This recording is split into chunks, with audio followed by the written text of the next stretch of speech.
Quand j'avais 18 ans, ma famille a fourré tout ce que je possédais dans 2 sacs poubelles et m'a mise à la porte parce que je ne voulais pas renoncer à la bourse que j'avais obtenue.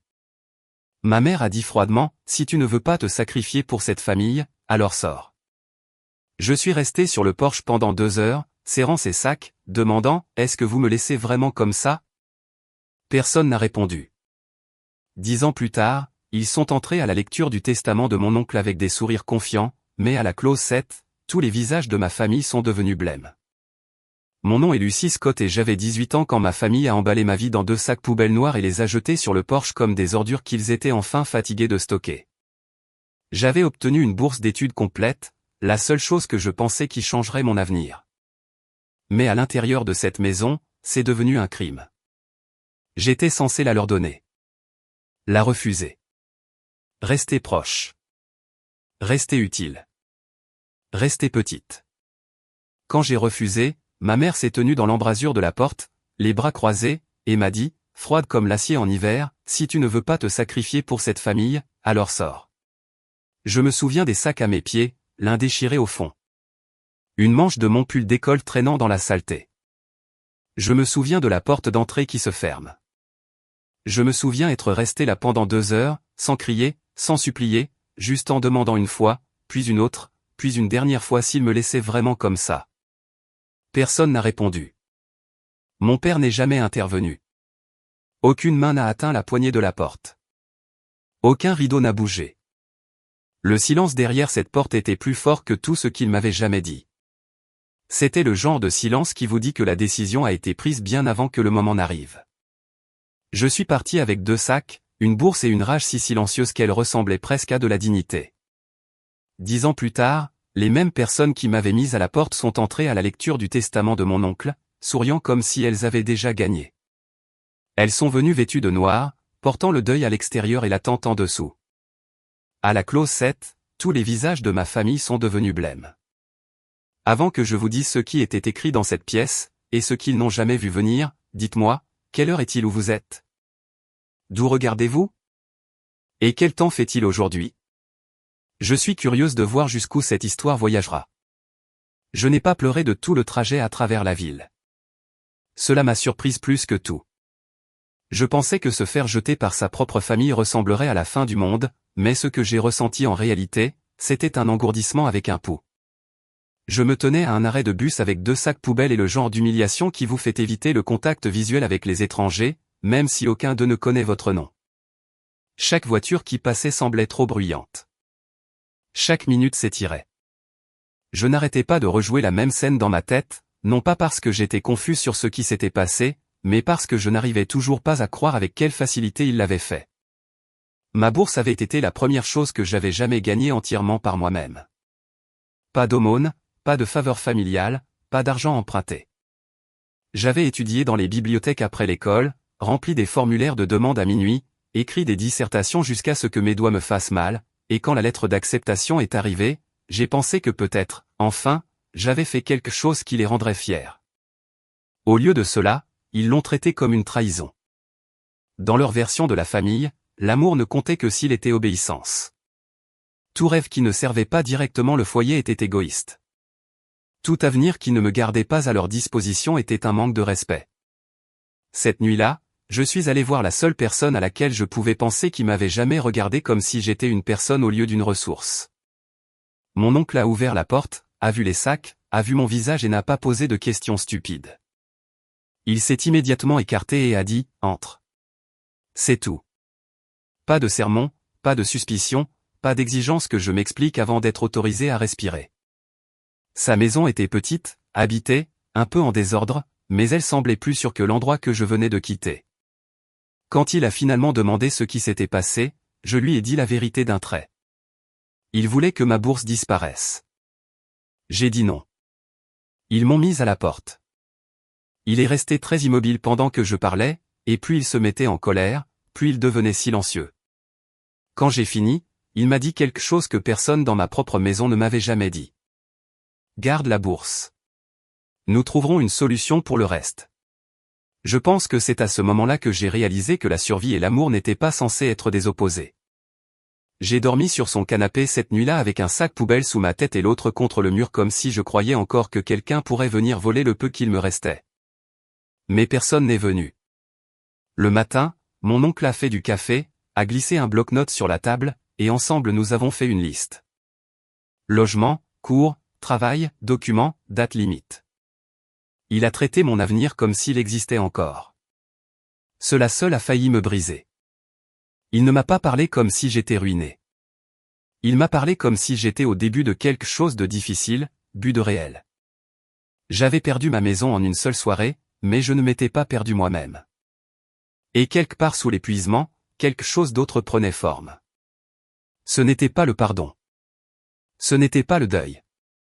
C'était la résolution. Ma famille pensait m'avoir jeté. Ce qu'ils avaient vraiment fait, c'était de supprimer la dernière raison que j'avais de rester loyal envers des gens qui ne m'avaient jamais aimé équitablement. La première année après avoir été mise à la porte n'a pas été inspirante. Elle a été dure, laide et pratique. Je suis d'abord allé au collège communautaire parce que c'était ce que je pouvais me permettre. Même avec le soutien de ma bourse et mon revenu à temps partiel, je travaillais les matins, les soirs, les week-ends, n'importe quel quart de travail que je pouvais obtenir, et j'ai appris à faire durer $20 sur 3 jours sans m'apitoyer sur mon sort. J'ai porté les deux mêmes paires de jeans jusqu'à ce que les genoux s'usent et que mes chaussures commencent à se fendre près des semelles. J'ai appris quel supermarché baissait les prix de la nourriture tard le soir. J'ai appris que les laveries automatiques sont plus solitaires après 22 heures. J'ai appris à sourire aux clients même lorsque j'avais étudié jusqu'à 3 heures du matin et que je me réveillais avec le cou tordu pour m'être endormi sur un manuel. Il n'y a pas eu de montage, pas de tournant magique, pas de retour en force instantané. Il y a juste eu la répétition. Se réveiller, travailler, étudier, survivre, répéter. Mais la répétition a un pouvoir étrange quand on continue assez longtemps. Elle construit quelque chose de plus dur que l'espoir. Elle construit des preuves. Mes notes sont restées élevées. Mes professeurs l'ont remarqué. L'un d'eux m'a recommandé pour un programme de mentorat académique. Un autre m'a poussé à postuler pour des opportunités de transfert que j'aurais été trop intimidé pour envisager par moi-même. J'ai commencé à gagner de petites choses au début. Une subvention, puis un prix départemental, puis une autre bourse. Rien de spectaculaire. Juste assez pour confirmer que ma famille s'était trompée sur moi de la manière la plus mesurable possible. La rage que je portais depuis ce Porsche est devenue du carburant, mais j'ai appris à la cacher sous la discipline. J'ai arrêté de fantasmer qu'ils s'excusent. J'ai arrêté d'imaginer qu'ils appellent pour dire qu'ils avaient fait une terrible erreur. Au lieu de cela, j'ai imaginé devenir si brillante que s'ils me cherchaient un jour, chaque résultat leur rappellerait la fille qu'ils avaient rejetée. Cette idée m'a fait tenir à travers l'épuisement, la solitude et le genre de panique qui frappe quand le loyer est dû et que le solde de votre compte ressemble à une insulte. Je me suis fait des amis lentement, non pas parce que j'étais froide, mais parce que je ne savais pas à quoi devait ressembler la confiance quand elle n'était pas liée à une obligation. Quelques personnes sont restées quand même. C'étaient des camarades de classe, des collègues, des voisins, le genre de personnes qui remarquent quand vous avez l'air trop fatigué et vous tendent la moitié d'un sandwich sans en faire tout un drame. Ils connaissaient des bribes de mon histoire, mais pas toute l'histoire. Je ne leur ai pas parlé du Porsche ou des sacs poubelles. Je ne leur ai pas dit à quel point chaque courriel d'acceptation venait encore avec une petite piqûre parce que je n'avais pas de mère à qui le transférer, pas de père pour me féliciter, pas de discussion de groupe familial se remplissant de fierté. J'ai construit ma vie sans témoin. Et c'est peut-être pour cela que je l'ai construite si soigneusement. À 21 ans, j'ai été transféré dans un programme universitaire plus prestigieux que celui que ma famille avait autrefois essayé de me prendre. À 23 ans, j'ai obtenu mon diplôme près du sommet de ma classe. À 25 ans, j'avais un vrai travail, mon propre appartement et une assurance maladie qui semblait absurdement adulte. À 28 ans, j'avais gravi les échelons plus rapidement que les gens ne s'y attendaient dans un domaine qui récompensait la précision, la patience et le calme sous la pression. 3 choses que j'avais apprises la nuit où j'ai perdu ma maison. Je ne suis pas devenu douce. Je suis devenu capable. Chaque fois que je signais un bail, que j'obtenais une promotion ou que je regardais mes économies croître, je pensais à la même chose. Ils m'avaient voulu dépendante. Ils avaient pris ma jeunesse pour de la faiblesse. Ils avaient supposé que la peur me ferait revenir en rampant. Au lieu de cela, La peur m'a appris la structure. L'abandon m'a appris le respect de soi. La faim m'a appris la planification. Le silence m'a appris à écouter les motivations sous les mots. Et le succès, quand il est finalement devenu visible, m'a appris une chose de plus. Les personnes qui vous brisent quand vous êtes jeune croient presque toujours qu'elles auront un jour accès à ce que vous construisez sans elles. La première personne de ma famille à me contacter n'était ni ma mère ni mon père. C'était ma sœur cadette et elle a appelé d'un numéro que je ne reconnaissais pas un jeudi soir alors que je quittais le travail. J'ai failli laisser sonner. Quelque chose m'a poussé à répondre quand même. Au moment où j'ai entendu sa voix, 10 ans se sont effondrés dans ma poitrine. Elle n'a pas dit bonjour comme une personne normale. Elle a dit mon nom de la manière dont les gens le disent quand ils demandent déjà quelque chose. Nous nous sommes rencontrés le lendemain dans un café près de mon bureau, un lieu neutre avec trop de fenêtres et nulle part où se cacher. Elle avait l'air plus âgée, bien sûr. Moi aussi. Mais ce qui ressortait, ce n'était pas le temps. C'était l'hésitation. Elle n'arrêtait pas d'enrouler ses deux mains autour de sa tasse sans en boire. J'ai attendu. Finalement, elle m'a dit que notre mère voulait renouer le contact et que la famille avait traversé beaucoup de choses. Je me souviens avoir presque ri. Cette phrase, traverser beaucoup de choses, est mal tombée. J'avais dormi sur un canapé avec ma vie dans des sacs poubelles. J'avais travaillé avec de la fièvre parce que manquer des quarts de travail signifiait manquer le loyer. J'avais construit un avenir à partir de la chose exacte qu'ils avaient essayé de m'arracher. Mais maintenant, ils avaient traversé beaucoup de choses. J'ai demandé ce qu'elle voulait réellement. La réponse est venue par fragments. L'argent était plus serré que quiconque ne s'y attendait. Notre père avait pris des décisions commerciales qui avaient mal tourné. Les dettes s'étaient accumulées. La maison avait été refinancée plus d'une fois. La santé de notre mère était instable. Ma sœur continuait de parler dans un langage adouci comme si le choix des mots pouvait effacer la réalité. Elle n'a jamais vraiment demandé d'aide, mais tout dans son ton tournait autour du même point. Ils savaient que je m'en sortais bien. Ils avaient entendu des choses. Ils voulaient parler en famille. Voilà. Pas de remords, pas de responsabilité, le besoin. Je lui ai posé une question simple. Notre mère s'était-elle jamais excusée de m'avoir mise à la porte? Ma sœur a baissé les yeux sur la table et a dit, elle dit qu'elle regrette la façon dont les choses se sont passées. Je me souviens à quel point cela sonnait propre et exsangue. Regrette la façon dont les choses se sont passées. Comme si j'avais été balayé par le temps. Comme si personne n'avait fait de choix. Comme s'il n'y avait pas eu une porte, une voie, un ordre et deux sacs poubelles. J'ai dit à ma sœur que je n'étais pas intéressé à réécrire l'histoire juste parce que c'était devenu gênant pour eux. Elle a eu l'air blessée mais pas choquée. Avant de partir, elle a dit qu'il y avait une autre chose. Notre oncle, le même homme qui m'avait accueilli, était malade depuis des mois, bien qu'il ait apparemment gardé les détails pour lui. Mon estomac s'est noué à cette nouvelle. Je savais qu'il ralentissait, mais pas à quel point. Elle a dit que la famille l'avait aidé à gérer certaines affaires. Cette phrase m'a dérangé encore plus que les autres. Mon oncle n'avait jamais fait confiance au langage vague, et il n'avait certainement jamais compté sur les personnes qui m'avaient mis à la porte pour agir dans l'intérêt de quelqu'un d'autre. J'ai demandé directement s'ils essayaient d'obtenir quelque chose de lui.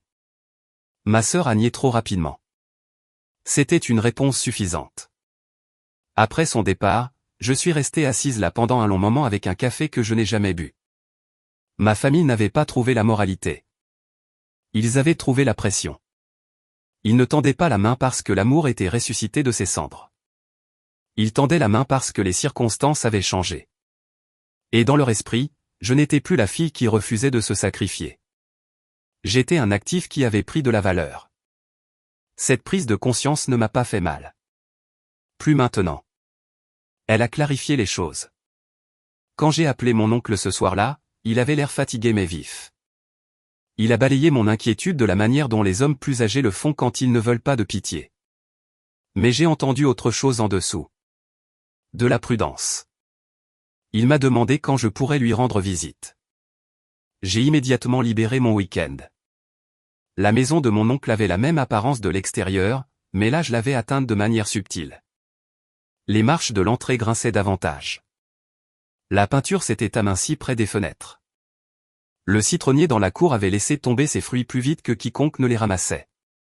À l'intérieur, cependant, on se sentait toujours comme dans le premier endroit sur où j'étais entré en tant qu'adulte. Il m'a serré dans ses bras plus longtemps que d'habitude, puis s'est plaint de mon expression dramatique, ce qui signifiait qu'il était plus malade qu'il ne voulait l'admettre. Nous nous sommes assis dans sa cuisine, et après un peu d'esquive des deux côtés, la vérité est sortie. Il avait une grave maladie cardiaque. Le traitement pourrait lui faire gagner du temps, mais rien ne garantissait beaucoup plus. Il l'a dit simplement, sans appétit pour le sentimentalisme. Puis il m'a dit pourquoi il m'avait demandé de venir en personne. Au cours de l'année écoulée, ma mère et mon père avaient commencé à lui rendre visite plus souvent. Au début, ce n'était que de l'inquiétude, des visites familiales, des offres d'aide. Puis ils ont commencé à poser des questions qui ne les regardaient pas sur sa propriété, ses économies, ses papiers, s'il avait pris des dispositions. Il n'était pas dupe. Il savait exactement ce qu'il faisait. Il savait aussi pourquoi il supposait avoir une chance. Il ne s'était jamais marié, n'avait pas d'enfants, et la famille avait décidé que cela signifiait que sa vie finirait par refluer vers eux par défaut, comme s'ils étaient une destination naturelle pour tout ce qu'il laisserait derrière lui. Il m'a dit qu'il les avait laissés continuer à le croire. J'ai demandé pourquoi. Il s'est penché en arrière, m'a regardé un long moment et a dit, parce que les gens te montrent le mieux qu'ils sont quand ils pensent que la récompense est proche. Il m'a ensuite demandé de le conduire à un rendez-vous avec son avocat la semaine suivante. J'ai dit oui avant qu'il ait fini sa phrase. C'est à ce moment-là que la vraie conversation a commencé.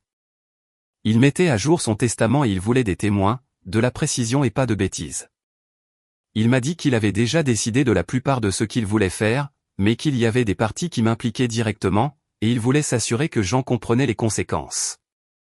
J'ai supposé bêtement qu'il parlait de petites choses, de documents, d'instructions, peut-être de directives de santé. Je ne m'attendais pas à ce qu'il me regarde droit dans les yeux et dise « Je n'ai jamais oublié ce qu'ils t'ont fait ».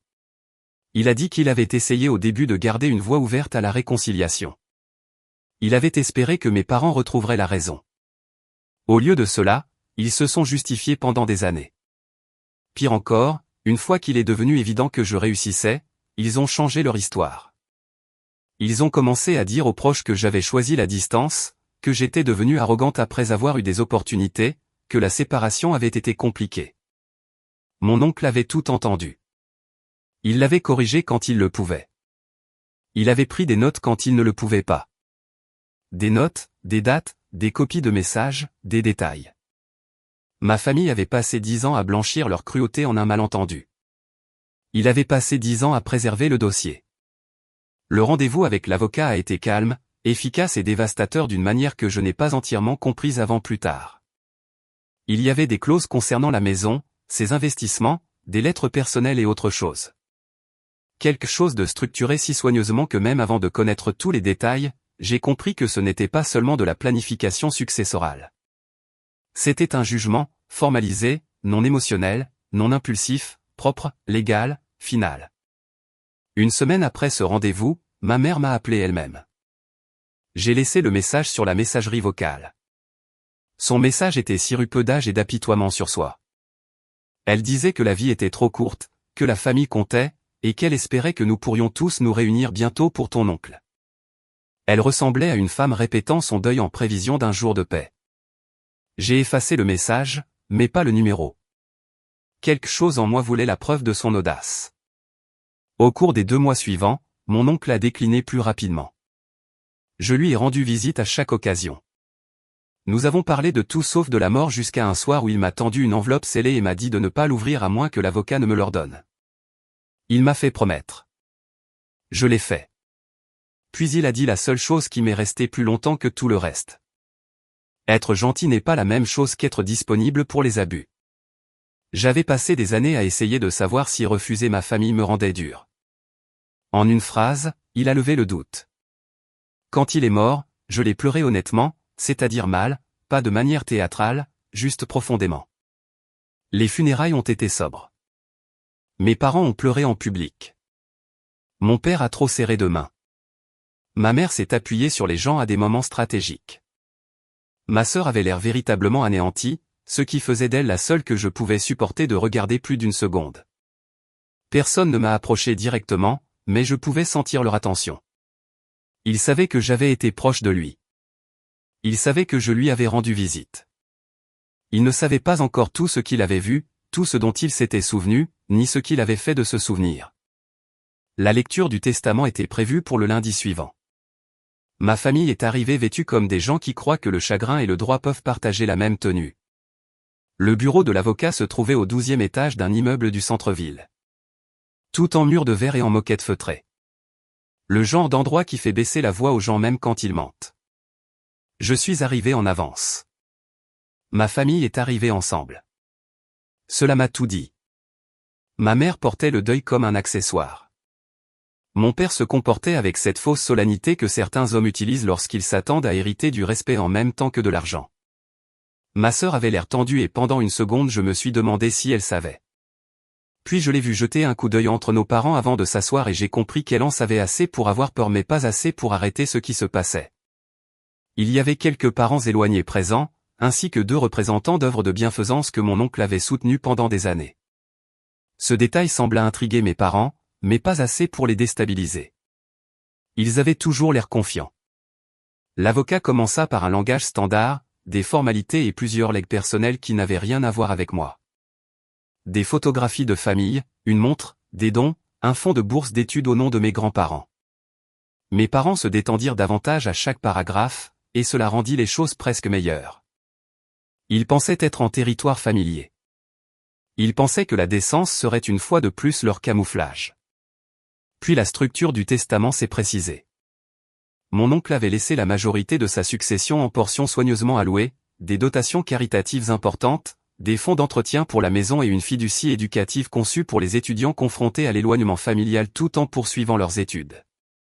À l'expression éloignement familial, le visage de ma mère se crispa de manière presque imperceptible. Mon père le remarqua et s'agita sur sa chaise.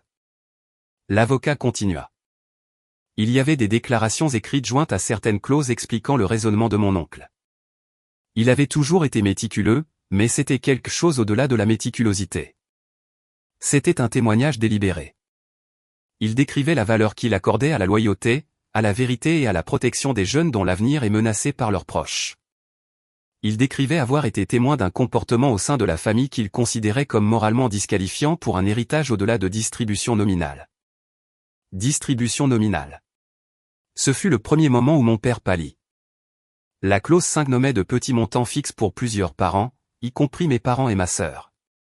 Pas insultant sur le papier, mais minuscule par rapport à ce qu'ils avaient clairement attendu. Ma mère interrompit, la voix mince et tendue, demandant s'il y avait eu une erreur. L'avocat lui dit que non. La clause 6 transférait la maison dans une fiducie protégée avec des restrictions d'occupation et des instructions de gestion sous un conseil comprenant 2 fiduciaires externes. Cela signifiait que personne dans la famille ne pouvait l'absorber discrètement, la vendre ou manipuler le titre. Mon père se pencha en avant. Puis, sa contenance s'effritant, il demanda qui était désigné comme bénéficiaire principal du reste de la succession privée. Après les engagements caritatifs, les réserves de la fiducie et les déboursements fixes. L'avocat ajusta ses lunettes et dit « Nous en sommes maintenant à la clause 7 ». La pièce changea. Même l'air semblait plus rare.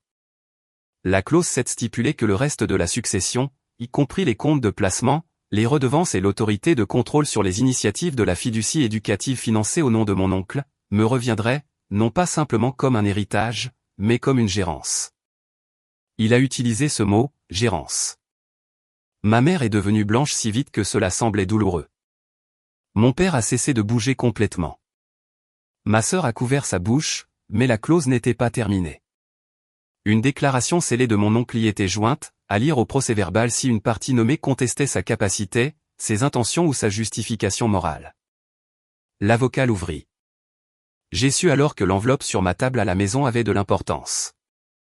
J'ai aussi su que mon oncle avait planifié chaque seconde de ceci. La lettre commençait calmement. Il écrivait qu'il était saint d'esprit et que quiconque suggérant le contraire devrait d'abord examiner l'état de sa propre conscience. Il écrivait que 10 ans plus tôt, une jeune femme de sa famille avait été expulsée de son domicile à 18 ans pour avoir refusé d'abandonner une bourse d'études méritée. Il écrivait qu'il l'avait personnellement reçue la nuit de cette expulsion avec ses biens dans des sacs poubelles et nulle part où aller en sécurité. Il écrivait que les parties responsables n'avaient montré aucun remords sincère dans les années qui ont suivi et avaient plutôt révisé le récit lorsque cela est devenu socialement utile de le faire. Ma mère a émis un son que je n'avais jamais entendu d'un être humain auparavant. Pas un sanglot, pas une protestation, quelque chose de plus petit et de plus paniqué, comme le corps réagissant avant que l'esprit puisse former un langage. L'avocat a continué à lire. Mon oncle a écrit qu'il m'avait vu construire une vie par l'étude, le travail et l'intégrité, tandis que ceux qui m'avaient fait du mal manifestaient un intérêt croissant pour sa succession seulement après que leurs propres finances se soient détériorées. Il a écrit que l'héritage n'est pas une récompense pour le sang seul. C'est une expression de confiance. Puis vint la ligne qui a fendu la pièce en deux. Aux membres de la famille qui croyaient que l'abandon pouvait être oublié une fois que l'argent était en jeu, que ce document serve de correction permanente. Personne ne bougeait. Ni mon père, ni ma mère, ni moi. L'avocat informa alors toutes les parties que toute contestation formelle du testament déclencherait automatiquement la publication de documents supplémentaires au tribunal. Y compris de la correspondance datée et des déclarations de témoins pertinentes aux considérations morales nommées par le testateur. Mon père ressemblait à un homme calculant à quel point l'humiliation pourrait devenir coûteuse. Ma mère ressemblait à quelqu'un réalisant trop tard que l'histoire avait gardé des traces. Ma sœur baissa les yeux, plus choquée, mais exposée. La lecture s'est terminée dans un flou de procédure, mais je me souviens de détails individuels avec une clarté surnaturelle. Le rouge à lèvres de ma sœur maculé près du coin de sa bouche, le stylo de l'avocat aligné exactement parallèlement au bord du dossier, mes propres mains reposant immobiles sur mes genoux, alors que chaque instinct de mon corps s'attendait à trembler. J'avais imaginé de nombreuses versions de la justice quand j'étais plus jeune. La plupart d'entre elles étaient bruyantes. Celle-ci n'était pas bruyante. Elle était exacte. Et l'exactitude, j'ai appris ce jour-là, coupe plus profondément. J'aimerais pouvoir vous dire que je me suis levé, que j'ai prononcé un discours brillant et que je suis sorti pendant que ma famille s'effondrait derrière moi. Mais la vraie victoire est rarement théâtrale sur le moment. Elle est plus silencieuse, plus froide et plus désorientante pour les gens qui pensaient contrôler l'histoire. Ma mère m'a rejointe la première dans le couloir à l'extérieur de la salle de conférence. Son visage n'avait pas retrouvé sa couleur. De près, elle avait l'air plus vieille que ce que le deuil pouvait expliquer. Elle a dit mon nom comme si elle y avait encore droit et a attrapé mon poignet avant que je puisse m'éloigner. « Lucie, s'il te plaît, a-t-elle murmuré. Ce n'est pas ce que ton oncle voulait entre nous. » Pendant une seconde, j'ai presque admiré le réflexe. Même maintenant, avec la lettre lue à haute voix, avec le dossier fixé, avec la vérité placée dans un langage juridique que personne ne pouvait adoucir, elle essayait toujours de réinterpréter la réalité en temps réel. J'ai retiré sa main et j'ai demandé ce qu'elle pensait exactement qu'il avait voulu. Mon père nous a rejoints alors, pas en colère au début, ce qui était intéressant. Les hommes comme lui gardent la colère pour après l'échec de la manipulation. Il a essayé la raison à la place. Il a dit que les émotions étaient vives, que le testament était compliqué et que les familles ne devraient pas laisser de vieux malentendus détruire ce qui restait. Vieux malentendus. Voilà encore. Le même blanchiment de la cruauté en confusion. Je l'ai regardé et j'ai finalement compris quelque chose que j'aurais dû savoir des années plus tôt. Ils n'avaient jamais vraiment cru que ce qu'ils avaient fait était mal. Ils croyaient seulement qu'ils ne devraient pas avoir à en subir les conséquences. Ma sœur se tenait à quelques pas en arrière, pleurant silencieusement, et a demandé si nous pourrions au moins parler en privé plus tard. Je lui ai dit peut-être parce que contrairement à nos parents, elle avait aussi été jeune dans cette maison. Et je savais mieux que de confondre les dommages avec l'autorité. Mais ma réponse à notre mère et à notre père était différente. Ils ont commencé à parler l'un par-dessus l'autre du stress, du sacrifice, des moments difficiles, de tout ce qu'ils avaient fait pour la famille. Comment j'avais toujours été têtu. Comment personne ne s'attendait à ce que les choses aillent aussi loin. Cette phrase m'a fait quelque chose. Personne ne s'attendait à ce que les choses aillent aussi loin. Comme si être mise à la porte à 18 ans sans nulle part où dormir était une erreur de planification. Comme s'ils avaient égaré une fille au lieu d'en rejeter une. Je leur ai dit d'arrêter. Pas fort, juste une fois. Ils l'ont fait. J'ai dit que je me souvenais du Porsche. Je me souvenais des sacs poubelles. Je me souvenais avoir demandé s'ils me laissaient vraiment comme ça et n'avoir rien entendu. J'ai dit que le silence compte. J'ai dit que la négligence compte. J'ai dit qu'essayer de m'enlever la bourse qui m'a sauvé la vie compte. J'ai dit que chaque année où ils ont laissé ce mensonge perdurer comptait aussi. Ma mère a commencé à pleurer plus fort et m'a dit qu'elle avait eu peur. Peur de perdre le contrôle de la famille. Peur que je parte. Peur que les ressources soient limitées. Peur que je devienne différente. Ce dernier mot est tombé avec une précision presque comique. Différente. Elle avait raison. J'étais devenue différente. J'étais devenue une femme qui ne confondait plus la culpabilité avec l'amour. Mon père a alors commis l'erreur qui a mis fin à ce qui restait de l'échange. Il a demandé si j'avais vraiment l'intention de tout garder pour moi. Pas si j'allais honorer les souhaits de mon oncle, pas si je prévoyais de protéger la fiducie éducative. Pas si j'avais besoin de temps, juste si j'avais l'intention de tout garder. La fin dans cette question lui a arraché le masque plus complètement que la colère n'aurait jamais pu le faire. Je lui ai dit que la succession n'était pas un plan de sauvetage familial. C'était un dernier acte de confiance de la seule personne qui m'avait protégé quand il ne l'avait pas fait. Je lui ai dit que j'exécuterais chaque instruction exactement comme elle était écrite. Je lui ai dit que le fonds de bourse d'études aiderait les étudiants qui avaient été abandonnés pour avoir choisi leur éducation plutôt que le contrôle familial.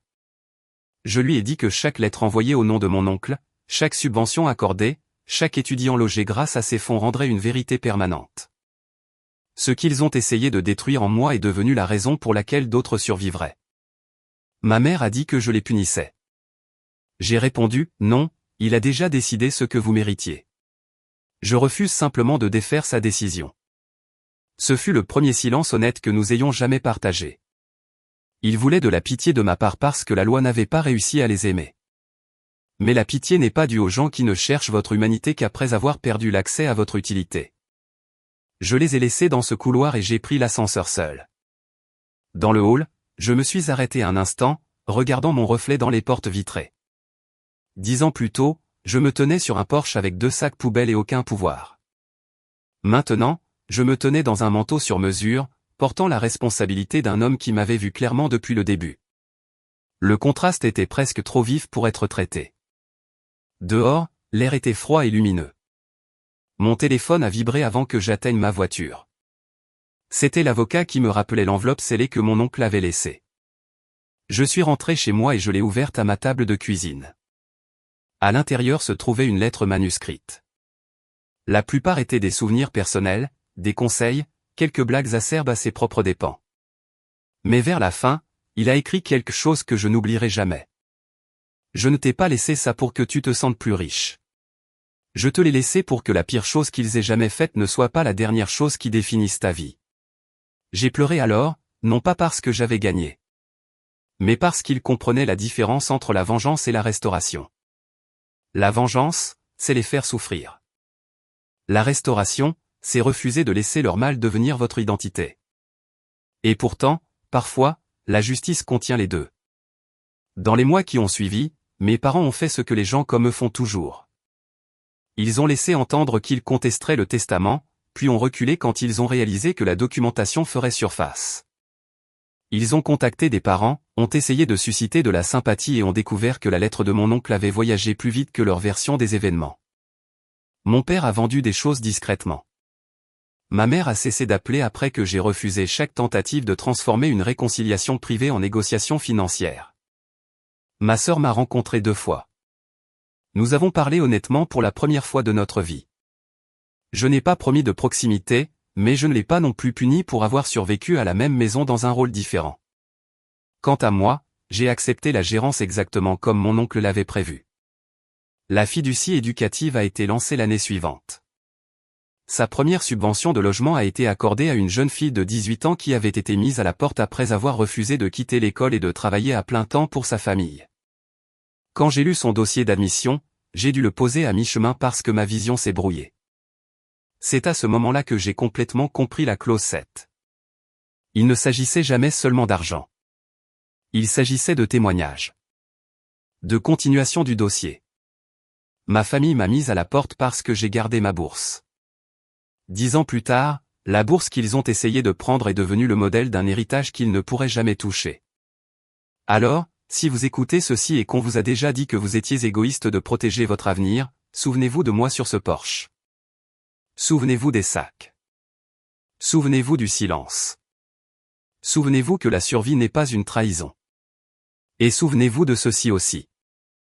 Parfois, la porte qui se ferme sur vous est la même que celle devant laquelle l'histoire les forcera à se tenir plus tard, suppliant de pouvoir entrer. Le méchant dans cette histoire est particulièrement déchirant car les blessures les plus profondes proviennent souvent des personnes qui sont censées nous aimer le plus. Leurs actions étaient cruelles, égoïstes et inoubliables.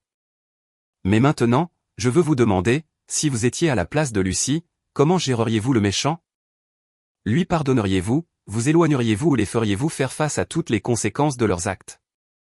Cette histoire est entièrement fictive et destinée uniquement à des fins de divertissement et d'éducation.